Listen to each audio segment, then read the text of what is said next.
Псалом 98. «І царює Господь, і народи тремтять, сидить на херовимах, і трясеться земля. Великий Господь на Сіоні, і піднесений Він над усіма народами.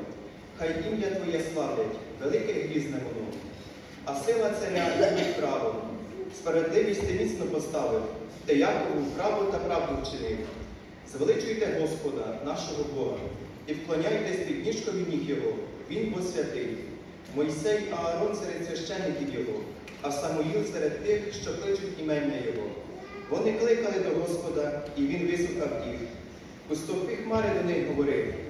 Вони зберігали свідоцтва Його і постанови, що Він дав був для них. Господи, Боже наш, Ти вислуховував їх. Ти був для них Богом вибаченим, але мстився за їхні діла. Звеличуйте Господа, нашого Бога, і вклоняйтеся перед горою святою Його. Бо святий Господь, Бог наш. Амінь.